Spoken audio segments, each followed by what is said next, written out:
안녕하십니까. 들리나요? 그거 어떻게 하는 거죠?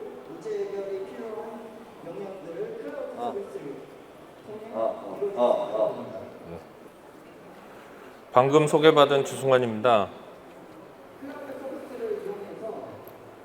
저는 현재 인하대학교 제조혁신대학원에 같이 교수로 있고요. 그 전까지는 인포시스하고 메탈3D라는 회사의 CTO로 같이 겸임을 했습니다. 최근에 이제 그만뒀고, 그리고 그 다음에 이제 책으로는 3D 프린팅 총소라고 그래가지고 메탈 3D 프린팅에 관한 기본적인 책을 예전에 썼었고, 최근에는 미국의 출판사 의뢰를 받아서 그 메탈 3D 프린팅 교과서 같은 걸 만들었는데 그 중에 한 2챕터 정도를 썼습니다. 앞에서 3D 프린팅 시장 규모와 상황에 대해서 자세히 설명을 주셔서 저하고 관련되어 있는 메탈 3D 프린터 부분에만 중점적으로 설명을 드리도록 하겠습니다. 지금 앞에는 전부 기업체에서 장비 업체 입장에서 얘기를 했는데, 저는 장비를 사용하는 입장에서 설명을 드리려고 합니다. 그래서 제가 이제 메탈 3D 프린팅을 하는데 이게 전체 3D 프린팅 시장이 얼마나 커질지 한번 생각해 보는 기회가 있었습니다. 그래서 보면 전체 제조업 시장이 12.8 트릴리온 정도 되는데 그 중에 3D 프린팅이 한 15% 차지할 거라고 봅니다. 그리고 현재는 한 13조, 15조 정도 되는데 이게 전체 시장의 1%도 안 되는 시장이니까 생산할 수 있는 그런 어떤 캐파나 마켓이 클 거라고 보고 있고요. 3D 프린팅 시장 앞에서 잘 설명해 주셔가지고 국내 시장은 규모가 작고 장비 위주 시장인데 2019년에서 2021년 사이에 이 가격이 매출이 시장 규모가 줄었는데 그 이유는 아까 말씀하신 대로 장비가 거의 포화 상태라서 정부의 투자가 줄어가지고 국내 시장은 줄은 거로 알고 있습니다. 그리고 해외는 부품 개발하는 서비스 시장 위주인데 국내는 장비 위주 시장이라서 공공시장에서 좀 벗어나서 부품 생산 시장으로 변해야 되는 게 우리나라의 현실이 되겠습니다. 그럼 관심 있는 메탈 3D 프린터 시장을 보면 EOS 자료에 의하면 한 5년 내 3배 정도 성장될 시장으로, 기존의 플라스틱 시장에 비해서는 아직 초창기라서 성장률이 되게 높다고 보시면 될 것 같습니다. 그리고 메탈 3D 프린터는 2014년에 GE가 항공용 노즐을 처음으로 생산하면서 시작이 됐는데 2015년에 하나의 부품이 미국 항공우주국에 허가를 받았고 2018년까지 한 100개 부품이 허가를 받았습니다. 그러니까 이걸 왜 설명드리냐면 우리나라에서 처음으로 성공을 하게 되면 3년 이내에 한 100가지 부품을 양산할 수 있다는 게 이제 해외 사례로 이제 체크를 해보면서 이제 한 거고, 2018년에 3만 개인데 지금은 한 10만 개 이상 부품이 생산돼서 판매되고 있다고 합니다. 중국은 한 110대 정도 돼서 BLT라는 중국의 공군 계열의 회사에서 양산하는 공장이 이제 양산이 됐고, 국내는 아직 그런 상황은 없는 거로 알고 있습니다. 그리고 국내에서 가장 유명하게 되고 있는 게 의료용 시장인데, 의료용 시장은 2017년에 허가가 24건, 2020년에는 매년 한 8개 정도의 허가가 나는데, 이게 처음에 외산 장비가 들어오기 전에는 하나에 1,000만 원 정도 했어요, 2개골이. 근데 외산 장비, 그러니까 우리나라가 생산하지 못할 때는 한 1,000만 원 정도 시장이었고, 우리나라에서 장비가 들어오면서 600만 원까지 떨어졌습니다. 그리고 최근에는 국산 장비로 양산하는 회사가 생기면서 큰 거는 300만 원, 작은 거는 한 150만 원까지 떨어져서 국내에 있는 장비나 이런 생산 시설은 거의 포화 상태라고 보시면 되고, 안타까운 거는 우리나라에서 전체 두개골 시술이 1,500건을 하는데 그 중에서 뭐 실제 3D 프린터를 하는 건 5,600건 정도밖에 안 되기 때문에 시장은 기껏해야 한 8억 정도 돼요. 그 시장을 위해서 장비 7억이나 8억짜리를 거의 열 몇 대를 깔아놓은 상태인데, 이제 이런 분야가 우리나라가 지금 의료 시장은 되지만 실제적으로 3D 프린팅 시장이 발전하지 못하는 가장 큰 이유라고 볼 수가 있습니다. 그래서 그 메탈 3D 프린팅은 현재는 뭐 메탈 3D 프린팅 뭐 아까 얘기한 적층 제조 1.0인데 메탈 3D 프린팅 뭐 적층 제조로 생각하면 1.0은 현재 같은 에어로스페이스하고 메디컬 파트가 양산되고 있고, 향후에는 중공업하고 자동차 쪽 시장까지 가야 되는데 그 시장까지 우리가 가지 못했기 때문에 우리나라에서 현재 그 3D 프린팅 메탈 사업이 안 된다고 보시면 될 것 같습니다. 그래서 국내 시장은 보면 주력 산업인 우리나라 중공업하고 자동차가 그 실제적으로 양산이 들어가야 되는데 그게 안 되고 있는 상태고, 아까 말씀드린 대로 의료 시장은 성숙됐으나 국산 장비로 생산되고 있지만 시장이 아주 작아서 메탈 3D 프린팅이라는 시장이 거의 없다고 보시면 될 것 같고, 우리나라 항공 시장은 사실 전부 시제품 제작 위주인데 현재는 과제 위주로 되어 있습니다. 그래서 한 개 내지 두 개 회사가 충분히 소화할 수 있는 시장이고 소량의 장비로 가능한 시장이기 때문에 사실은 그 의료하고 항공 시장이 거의 우리나라가 없는 상황이라 그 5년 가까이 거의 우리나라는 답보 상태로 진행되고 있습니다. 그런 게 이제 문제인데, 여기 보시면 방산, 우주, 자동차에서 3개의 과제가 현재 진행되고 있다고 보시면 되고, 현재 상황은.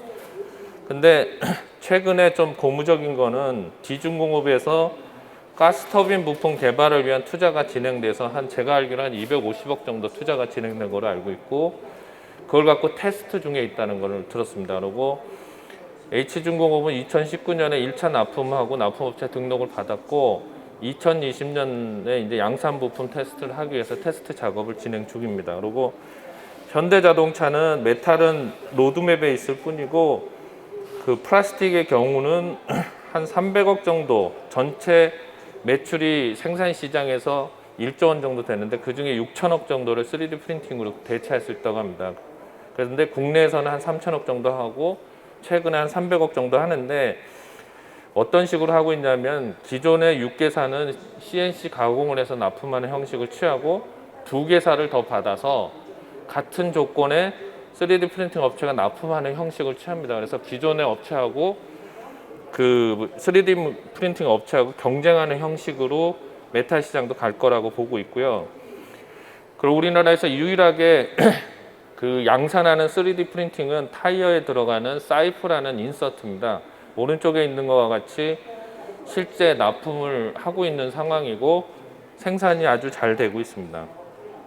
그게 현실적으로 양산한 사례긴 한데 이 상황 이거 가지고는 사실은 양산이라고 할 수 없는 상황이라서 아직 시장이 크진 않은 상태라고 보시면 되고, 2019년에 현대중공업 계열의 이제 그 건설 기계에서 단종된 부품을 3D 프린팅으로 했는데 한 이유는 이게 돈이 돼서 하는 게 아니라 3D 프린팅으로 실제적으로 부품이 나올 수 있는지 테스트를 하기 위해서 했던 사례가 되겠습니다. 그래서 이 이후에 돈 되는 부품을 찾아서 3D 프린팅으로 양산할 수 있는 게 뭔지에 대해서 2, 3년을 계속 하고 있는데 현재까지 뭐 양산이 될 만한 부품이 이제 나올 것 같긴 한데 아직까지는 그 시간이 좀 필요한 상황입니다. 그래서 요약을 한 건데 그냥 그 아까 얘기하신 대로 시장 사례고, 국내 시장은 현재 5년 가까이 정책이고 현재 부품 제작을 시작할 수 있는 상황이라서 1, 2년 내 가능성 있다고 보시면 되고 투자를 해도 괜찮은 시기라고 보고 있습니다. 그래서 근거는 실제 산업 현장에서 적용이 시작되고 대기업들이 투자를 하는 시기라서 최소 2년 이상 버티지 않으면 힘들 거라고 보고 있고요. 항공의료사업은 아까 말씀하신 대로 고부가치 부품이나 신제품 개발 시장이 있는데 국내는 거의 전무하거나 시장이 작은 상태고, 자동차 중공업에 맞는 장비하고 소재 개발이 관건인데, 장비는 외산 장비의 경우 고가의 장비, 고가의 소재라서 국산 장비로 해서 국산 소재로 바꾸면 좋은데, 외산 장비 자체도 이제 너무 싸져서 한 6억까지 내려왔습니다. 그래서 국내에서 만들어서 팔아봐야 원가 2억에 한 4억 정도 되는데, 제 생각에는 판매하는 것보다는 양산을 위한 자체 장비 개발이 더 낫지 않을까 이런 생각을 합니다. 그래서 그런 생각이고, 생산 비용은 그 해외가 실제적으로 우리가 맡기면 완성된 게 더 싸게 나와요. 그러면 얘네는 장비도 싸게 사고 인건비도 거의 안 들기 때문에, 우리가 프리미엄 오토텍인가 그 회사에다가 견적을 받으니까 국내에서 찍는 것보다 훨씬 싸게 견적이 왔더라고요. 그래서 이유가 뭐냐 그랬더니, 장비만 늘리면 되고 인건비가 거의 동일하기 때문에 이 사업이 선진국에서 계속되고 경쟁력이 있는 사업이다 이런 얘기를 하더라고요. 그래서 그런 문제가 있는 사업이고, 결국은 생산을 위한 기술력하고 생산 시스템 구축이 제일 중요하고 규모의 경제가 나타나야 되는 그런 현재 상황이라고 보시면 되겠습니다.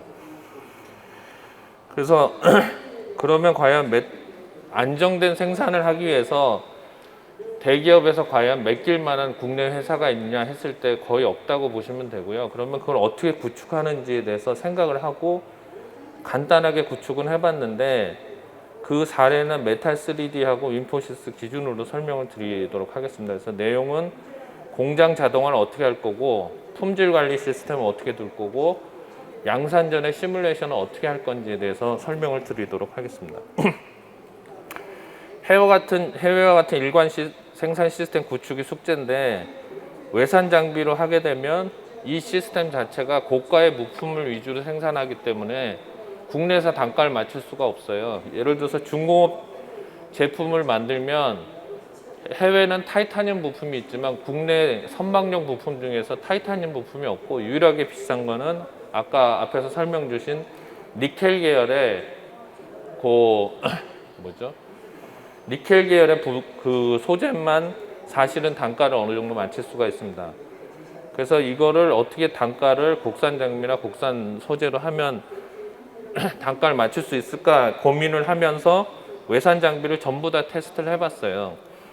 그래서 이제 결국은 해보니까 외산 장비로는 그 대기업이 원하는 스펙이 다 나옵니다. 실제 3D 시스템즈는 안 했고, EOS, SLM, 그리고 트럼프, 그런 다음에 3D 시스템즈도 했었네요. 그렇게 했는데 속도는 SLM이 가장 빠르고 부품의 품질은 다 나옵니다. 그래서 저희는 SLM이 현재는 그 속도 면에서 양산 속도가 빨라서 그게 좋지 않을까 이런 생각을 하고 있고, 안정성은 EOS나 뭐 기존 제품들이 다 괜찮다고 보시면 됩니다. 그래서 그게 됐고, 일관 생산 시스템은 설계하는 부분에서는 DFM 소프트웨어라는 걸 도입해서 써야 되고, 시뮬레이션 하는 거는 반드시 필수인 게, 예를 들어서 타이타늄 부품은 아니라도 인코넬 부품 같은 경우에 작업하다 실패하면 그 비용 소요가 엄청납니다. 그래서 그거를 시뮬레이션에서 사전에 문제될 부분을 제외하는 그런 테스트를 하고, 양산할 때 그 부품이 문제가 없는 모니터링 시스템을 기본적으로 도입해야 되고요. 그 다음에는 이제 후처리하고 그 최종적으로 밀도하고 그 다음에 그 인장 강도, 그런 걸 테스트하는, 조직 검사하는 시스템이 다 구축이 돼 있어야지만 실제적으로 대기업의 품질을 맞출 수가 있는 상황이 됩니다. 그래서 아까 말씀드렸던 브라킷을 서포트 생성해서 금속 프린터로 출력하고, 그 다음에 멜트풀 모니터링이라는 시스템을 통해 가지고 그 품질을 생산 중에 품질을 체크하고 부품 출력해서 열 처리하고 와이어 커팅하고, 열 처리할 때 뭐 힙 처리도 하는 경우도 있습니다. 이건 간단한 부품이라서 안 했고, 그래서 CNC 가공해서 홀 같은 거 뚫어 가지고 이제 납품하고, 최종적으로 샘플로 이제 CT 촬영해서 테스트하는 이런 구성을 해서 구축을 해봤는데 뭐 하여간 제품은 납품이 됐고, 그 다음에 이제 그 점점 이제 그 실제적인 부품에 들어가다 보니까 규격이 상당히 높아져요. 그거를 맞추다 보니까 국산 장비로는 사실은 개량하지 않으면 맞출 수가 없는 상태였고, 외산 장비는 4개 정도를 테스트했는데 맞추는데 아무 문제가 없었습니다. 그래서 이제 3D 프린터 장비 시장은 보면 100mm, 250, 250mm 멀티레이저, 그 다음에 라지 사이즈가 있는데 지금은 250mm 정도가 주력이고, 최근에는 M400이나 뭐 큰 장비들이 들어가고 있는 시점이라고 보시면 돼요. 그래서 일단 우리는 장비에 관해서 좀 생각을 했고, 그 500mm 장비를 만들었습니다. 이건 자체 생산용으로 거의 만들었다고 보시면 되고, 그 기존의 이제 국산 장비들은 머티얼라이즈에서 나오는 이거 이름 뭐더라? BP하고 머티얼라이즈 MCP라는 걸 사용해서 여기에다가 하드웨어를 붙여서 다 만들고 있어요, 국내에서는. 이유는 캠 파일하고 연결될 때 자파일이라는 게 있는데, 그 자파일을 해석할 수 있는 소프트웨어 프로그램 능력이 없어요. 그래서 이걸 대부분 국내 업체는 사서 쓰는데, 이 자파일을 해석하지 못하면 사용 중에 레이저의 출력을 바꿀 수가 없습니다. 그래서 그걸 실제적으로 해석을 해서 자체 설계해 가지고 머티얼라이즈 자파일을 그대로 사용할 수 있는 그런 소프트웨어를 설계해서 이제 제품을 만들었고, 그 제품을 만들고 난 다음에 그 다음에 중요한 게 공정을 만들어줘야 됩니다. 그러니까 파우더를 갖고 와서 그 파우더에 맞는 인장 강도나 이런 텍들이 나올 수 있게 그 테스트할 수 있는 공정 개발을 했는데, 공정 개발해서 외산하고 거의 비슷하게 만들긴 했는데, 만들고 나니까 밑에 부분에 열이 축적되는 부분에서 거의 문제가 많이 생겼습니다. 그래서 실제적으로 그건 해결은 했는데, 그 이후에 그 조건이 더 납품 조건이 높아지면서 힙 처리했을 경우에 이제 문제가 발생해서 국산은 개조하지 않으면 이제 사용이 불가능하다는 걸 느꼈고, 초기 양산은 외산 장비를 써서 해야겠다는 생각을 하게 됐습니다. 그래서 티타늄하고 알루미늄하고 뭐 서스하고 전부 다 개발을 해서 공정 개발 능력이 생겼고, 그래서 장비를 왜 개발했냐면 항공 의료 위주의 고가 부품을 생산하는 외산 장비를 주력 산업인 자동차나 중공업에 적용하면 단가가 안 맞아서 실제적으로 납품하면 거의 남지가 않는 상황이 되거든요. 그래서 보면 국내 주력 산업은 선박 부품 중에 타이타늄 부품이 거의 없다는 거는 단가가 거의 10분의 1이나 5분의 1 정도라고 보시면 돼요, 해외 그 항공용 부품에. 그러니까 아주 적은 부품만 생산할 수 있는 상황이라서 그 초기에는 해외 장비로 제품을 생산하는 게 맞는 것 같고, 추후에 국산하는 게 맞다고 생각해서 이제 개발 중이고, 현재 상황은 소재에 따른 공정 개발 기술을 보유하게 됐고, 국산 장비로 품질은 못 맞추지만 개발 완료 시에 품질을 맞추는 마지막 단계까지 와 있다고 보시면 되고, 그 캠 부분에 그 해석을 할 수 있는 국산화 소프트웨어 기술까지 보유해서 시스템 구축이 가능한 상황까지 왔다, 이렇게 보시면 될 것 같습니다.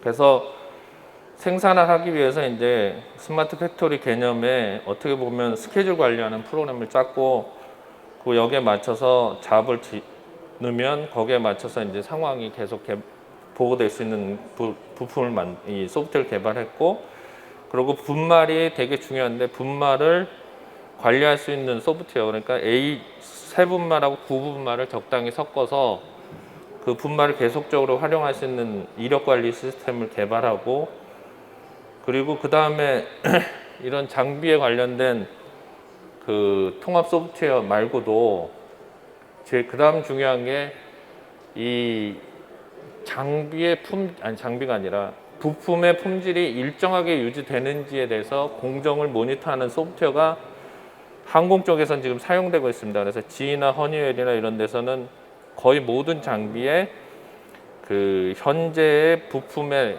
생산 상황을 체크하는 그런 프로그램이 나오는데, 그게 시그마 랩이나 몇 군데서 나오고 있습니다. 그래서 여기 보시면 뭐 컴퓨테이셔널 토모그래피나 OT, 옵티컬 토모그래피처럼 현재 만들고 있는 부품을 온도 센서나 아니면 그 광학 센서를 가지고 부품의 상태를 실시간으로 체크합니다. 그래서 이 히스토리를 보관하는 게 가장 중요하고, 만약에 문제가 생겼을 때 3D 프린팅 부품이 문제가 없다는 걸 정확하게 베리파이 할 수 있는 소프트웨어가 셋업이 안 되면 나중에 배가 가다가 섣버렸을 때 우리 같은 업체가 몇십억을 물어주거나 몇백억을 물어줄 수 있는 상황을 벗어날 수가 있어요. 그래서 이런 게 중요하다고 보시면 되고, 이게 보통 한 1억에서 1억 5천 정도 돼서 대당 모든 걸 설치할 수 없어서 간단하게 개발했습니다. 이거 개발이 가능한 거는 우리나라에서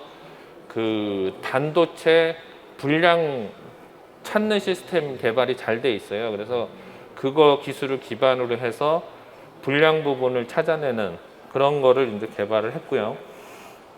그래서 여기 보시면 실제 이렇게 뻘겋지 않은 부분을 실시간으로 체크하면서 양산된 걸 보면 이렇게 들뜬 거를 잡아낼 수가 있어요.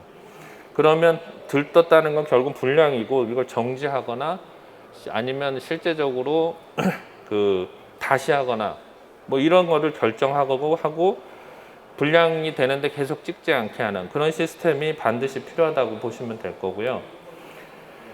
그리고 뭐 인공지능 기반으로 해서 부품이 계속 바뀌니까 자동으로 불량을 체크하는 시스템도 개발하고 있습니다.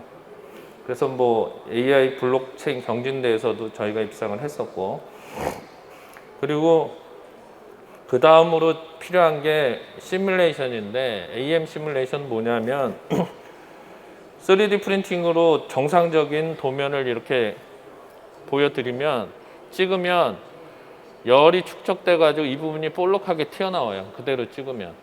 이거를 사전에 체크하지 않으면 불량품으로 다 버려야 되는데, 이거를 사전에 부품에서 이 부분을 볼록하게 나올 부분을 수축시켜서 하는데, 이 시스템은 2019년에 이미 다 구축을 했어요. 그래서 저희가 엔시스나 MSC 거를 샀는데, 여기 뭐 MSC에서 다음에 강의하실 텐데 이 시스템은 반드시 구입을 하셔야 돼요. 그래서 예를 들어서 타이타늄 우리나라에 거의 안 쓰지만, 타이타늄을 400 곱하기 400에 예전에 한 통을 채우면 부품값이, 소재값이 1억이에요, 1억.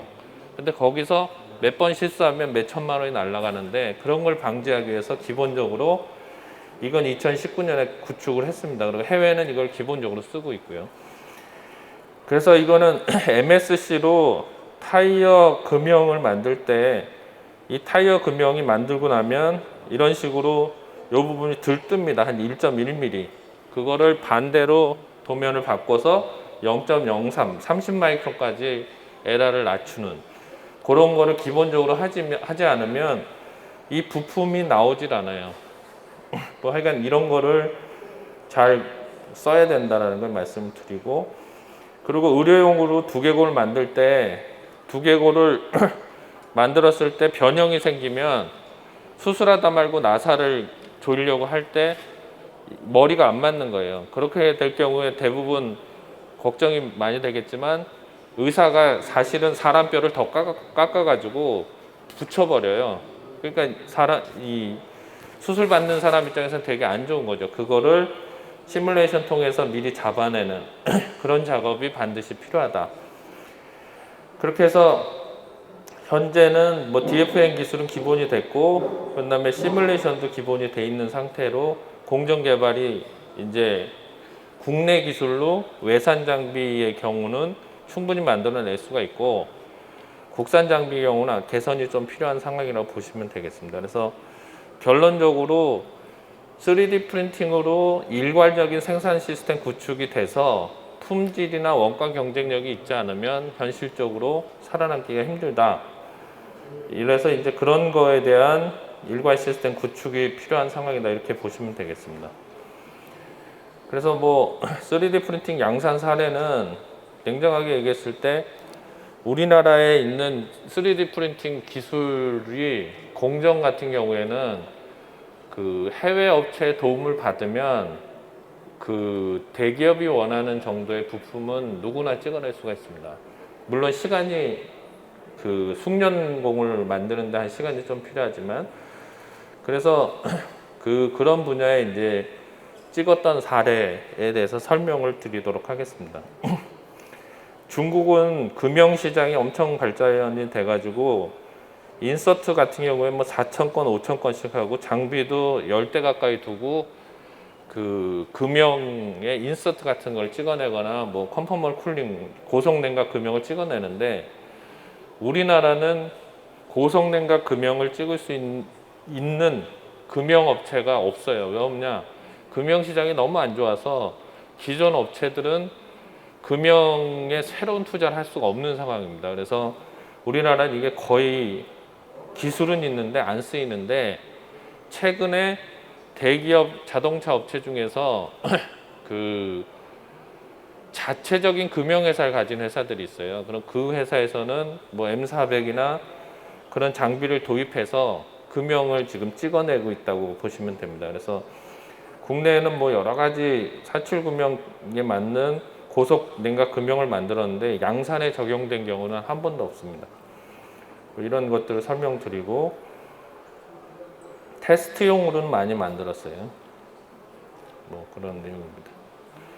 그리고 유일하게 아까 말씀드렸지만 타이어에 들어가는 소모품 금형인 사이프라는 인서트만 유일하게 생산해서 3D 프린팅에 적용을 합니다. 그래서 이거는 EOS M400 아니 M250을 가지고 국내에서 양산하고 있고, 그 다른 업체에서는 아마 3D 시스템즈의 그 예전 버전의 그 3D 프린터로 양산하고 있는 걸로 알고 있습니다.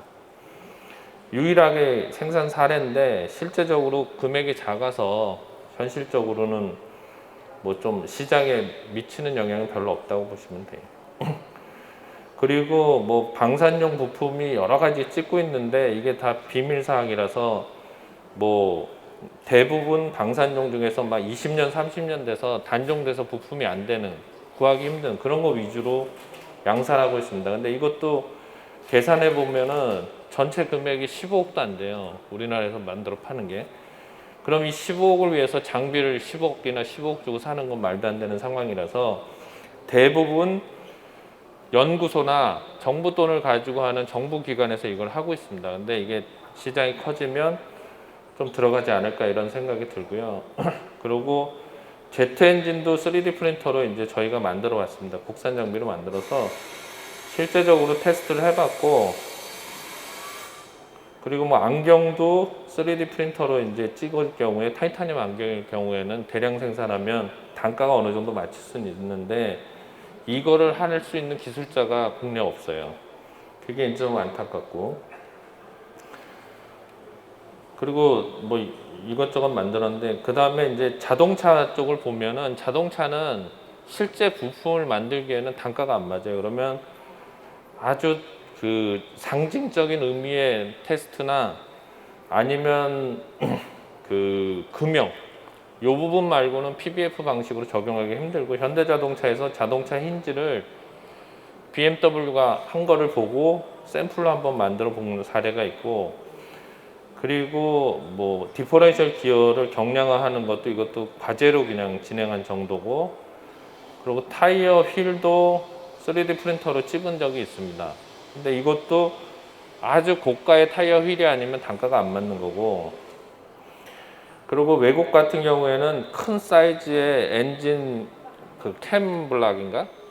캠 커버를 이제 3D 프린터로 찍어서 부카티 엔진에 실제 장착을 한다고 합니다. 그래서 결론적으로 자동차 시장은 3D 프린터하고 CNC 기계만 있으면 얼마든지 만들 수는 있어요. 근데 최근에 고가 전기차 하나가 3D 프린터로 SLM 장비 6대인가 8대를 가지고 만든 사례가 있는데 실제 그 판매용으로 팔고 있습니다. 근데 고가의 제품 아니면 현재 안 되는 상황이고, 결국 우리가 자동차가 됐든 중공업이 됐든 주력 산업에 가려면 장비 가격하고 소재 가격을 국산화시켜서 다운시키지 않으면 현실적으로는 힘들고, 아니면 방법은 외국 장비가 외국에서 중공업에 들어가는 부품 같은 거를 만들기 시작해서 단가가 맞으면 그때쯤 되면 이제 활용이 가능할 거다, 이렇게 보시면 될 것 같습니다. 그리고 최근에는 드론 경량화를 위해서 3D 프린터로 찍은 사례가 있고요. 그래서 실제 만들어서 뭐 날린 사례가 있습니다. 이런 식으로. 이거는 알루미늄으로 가볍게 만들어 가지고 실제 이렇게 드론을 하늘로 띄운 적이 있는데, 이건 인터넷 보면 있습니다. 이런 식으로 띄워서 테스트한 사례가 있고요. 이거 아니다. 그래서 잠깐만요.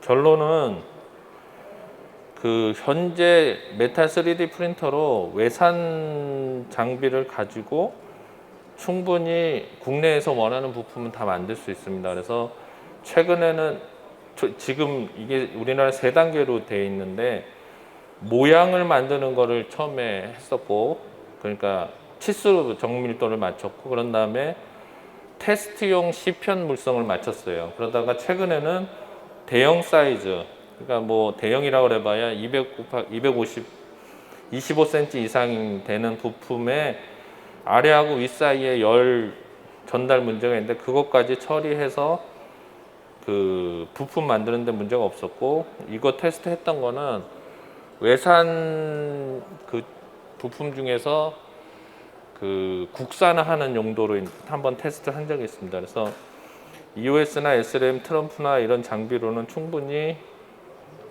그 가능하고, 그리고 추후에 이제 국산 장비를 통해서 최종 양산할 수 있는 시스템 구축되면 가능할 거라고 봅니다. 그래서 아까 처음에 설명드렸듯이 하나를 만들고 100개까지 부품 가는데 외국에서 3년 걸렸어요. 근데 우리나라에서 하나의 성공 사례가 생기면 100개까지 나가는데 우리나라 근면성으로 보면 한 2년 내에 충분히 산업을 일으킬 수 있을 거라고 보는데, 대충 외국 기준으로 하면 300만 원짜리 부품 1000개, 이게 우리나라에서 만들어지는데 1000개 정도 되는 항공용 부품은 우리나라에 비행기는 없어요.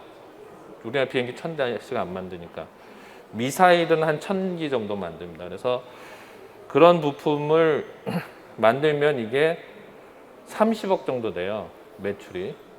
그러면 이런 부품 100가지를 찾으면 매출이 3천억이 됩니다. 그러니까 3D 프린팅 가지고 인건비를 적게 들고 해서 3천억 매출을 만들 수 있는 그런 기술은 현재 메탈 3D 프린팅 기술이라고 보시면 되는데, 안타까운 거는 300만 원이 그 항공용 기준으로 해요. 근데 우리나라는 중공업이니까 이거 여기에다 디스카운트를 얼마를 하느냐에 따라서 마켓을 만들 수 있는 그런 상황이라고 보시면 돼요. 그래서 고가의 가격 뭐 7억인데 지금 6억까지 떨어졌는데, 국산 장비로 만들면 장비 가격, 그 부품 가격만 한 2억이 좀 안 됩니다. 거기에다가 그다음에 소재도 국내 업체에서 양산하게 되면 외산 제품에 한 30% 이상 DC를 해주겠다고 하니까, 그럴 경우에는 그 중공업용 부품을 우리가 단가를 맞출 수가 있어요. 그래서 거기에 맞는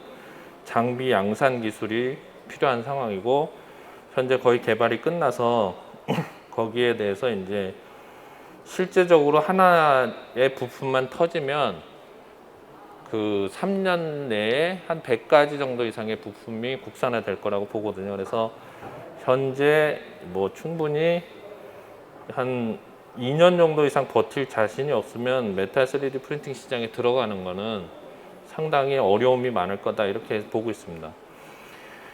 그리고 뭐 멜트풀 모니터링 시스템은 국산화 시켜서 이건 단가를 낮출 수가 있었고, 양산 시스템 구축하기 위해서 장비, 공정, 인력, 소재, 열처리, 후처리, 가공, 기술, 일괄 생산 시스템이 필요한데, 그거를 실제적으로 구축해서 2년 동안 놀릴 수가 없으니까 실제적으로 어느 시점에 구축할지는 좀 생각을 해봐야 되지 않나, 이런 생각이 들고요. 인력 양성은 제가 이거 처음에 인력 양성하는 정부 그 컨설팅을 하러 갔을 때 미국의 인력 양성 계획을 보니까 5%의 석박사 고급 인력의 95%의 2년제 대학생 이상의 오퍼레이터를 구축해야 된다는 얘기가 있었어요. 그래서 제가 봤을 때 지금은 양산이 시작되는 시점에 2년제 공업대학이나 공업고등학교에서 CNC 가공하듯이 어떤 교육 시스템이 개발돼야 되지 않나 이런 생각이 듭니다. 그래서 결론은 제가 20분에 했는데 생각보다 빨리 끝내서 50분에 끝내네요. 그러니까 그 한 10분 정도 좀 일찍 끝나는데 결론은 지금 현재 메탈 3D 프린팅 시장에 들어오려면 기술은 완비되어 있는 상태인데 부품이 하나 완성돼서 양산되기는 시점까지 빠르면 뭐 1년 내에 될 것 같고 지금까지 2, 3년을 그런 걸 해왔거든요. 아니면 늦으면 한 2년 정도 이상 시간이 걸릴 소지가 있기 때문에 좀 자금력 있는 회사들이 투자에 들어가야 되지 않나. 중견기업 이상이 들어와야 되고 지금 현재 대부분 소기업이 하고 있는데 그 소기업에서 중견기업으로 변하는 게 1, 2년 내에 바뀔 거라고 보고 있습니다. 그래서 거기에 맞는 대응이 필요하다고 보시면 될 것 같습니다. 그래서 결론은 그렇게 말씀드렸고 저는 뭐 양산 장비 개발을 하는데 주력을 하고 있고 부품 공정 개발이나 경제성 소재 개발하고 강연 교육 같은 걸 하고 있습니다. 그래서 인하대학 쪽으로 연락을 주시면 뭐 회사를 만들거나 아니면 뭐 어떤 전체적인 방향을 잡아주는데 도움을 드릴 수 있을 것 같습니다. 예, 이상입니다. 감사합니다.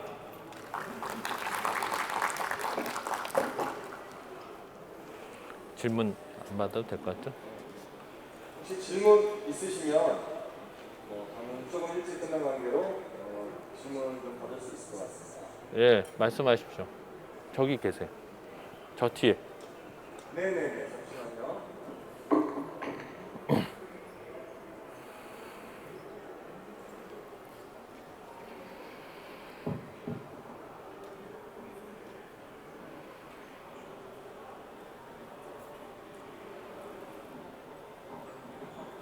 네. 자, 저도 조 교수님 몇 년 전에 강의 드렸던 건축가입니다. 에도 김이라고. 안녕하세요. 예. 한 두 가지인데 또 직업군이 새로 창출되어야 되는 거하고 하이테크 3D 프린팅에 발전하실 거가 갈라 그러면은 물론 산업인력공단에서도 해야 될 일이지만 그 현재 어저께 나온 가벼운 이슈 중에 하나가 반려동물 간호사 그게 법이 통과됐습니다. 예. 그 얘기를 제가 왜 하는지 모르겠지만 수많은 1,500만 마리 반려동물을 키우는 반려하는 그 간호사 직업군을 공정공단에서 퇴소했답니다. 그 얘기를 앞으로도 막 이런 3D 프린팅을 또 프린팅으로 찍어내는 그런 MAS도 만들어야겠지만 그런 그 기계에 집중된 것도 있겠지만 밖에 또 산업계를 아우르는 마당에서 새로운 직업군의 어떤 그 창출 그거 안이 하나 필요할 것 같고 그러면은 두 번째는 이런 거기가 약간의 그 생산 하이테크 공장에서 공동구매, 공동사용 약간의 허브 역할을 해줄 수 있는 산업공단의 그런 그 중간 그 스페이스, 공간 이런 것들 좀 있어줘야 그 중견기업체들이나 중소기업체 사장들이 그 필요한 기계들을 물론 필요하면 뭐 하청을 주는 것도 있겠지만 공동사용 및 공동구매 거기에 대한 약간의 정책적인 아이디어까지 드리고 싶은데 질문이 좋은 질문인지 모르겠습니다. 부탁합니다. 네. 답변을 드리면 일단 직업은 당연히 많이 없어질 거예요. 왜 그러냐면 그 외국 공장에 가보면 거의 뭐 오퍼레이터 하는 사람이 100대 돌리는데 한 대여섯 명밖에 안 돼요.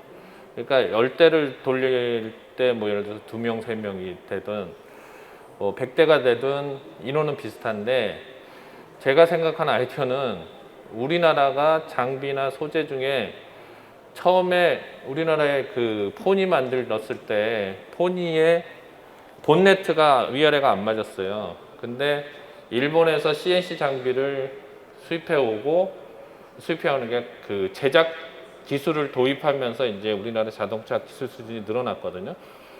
그런 식으로 우리나라가 3D 프린팅 시장에 선점해서 어차피 인원은 줄지만 새롭게 창출되는 인원 부분을 우리나라에서 좀 독점적으로 할 수 있는 방안을 찾으면 먼저 해서 선점하는 게 좋지 않을까 이런 생각을 들고, 그리고 우리나라에서 이제 산업이 발전하면서 용접 학원이 엄청 잘 됐거든요.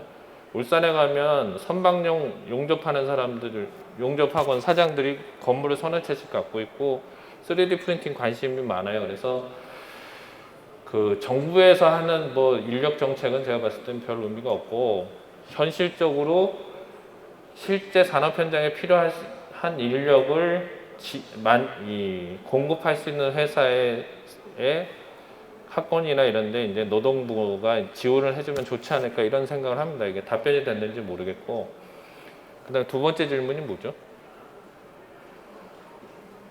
두 번째 질문이 간단하게 뭐죠? 제가 까먹었네. 예?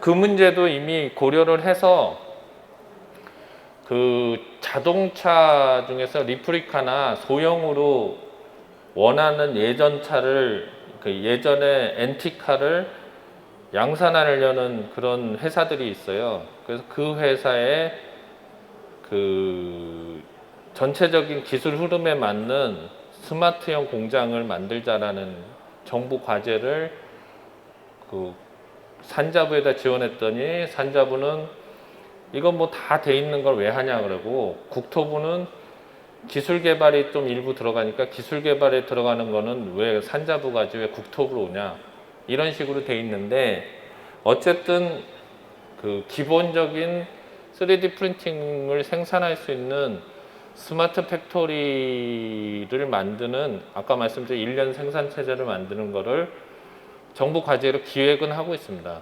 그래서 꼭지가 나오면 이제 진행을 하려고 하고 있는데, 현재 뭐 3D 프린팅 장비를 만든다고 해서 하도 돈을 많이 받아갖고 공정 개발한다고 돈 받아갔는데 실제적으로 나온 거 하나도 없으니까 정부 관련하시는 분들이 돈은 많이 들어갔는데 나오는 게 없는 그런 상황이라서 좀 애로사항은 있습니다. 그래서 산자부보다는 국토부에 가서 얘기를 하고 있는, 제가 하는 건 아니고 거기 컨설팅을 해줬고 테크노파크 같은 데서 그걸 기획하고 있습니다. 뭐 그런 정도로 답변을 드려야 될 것 같은데. 네, 질문에 답변이 되셨는지 모르겠습니다. 또 추가적인 질문 사항이 있으시면 그 장표 마지막에 그 교수님 이메일 주소라든가 또는 강연 이후에 교수님께 직접 한번 질의를 해주시고요. 저희가 준비했던 시간보다 조금 시간이 오버돼서 일단 들어가겠습니다. 시간이 좀 짧아졌네요. 네, 일단 네, 주승환 회장님 발표 감사드렸습니다. 박수 한번 부탁드립니다.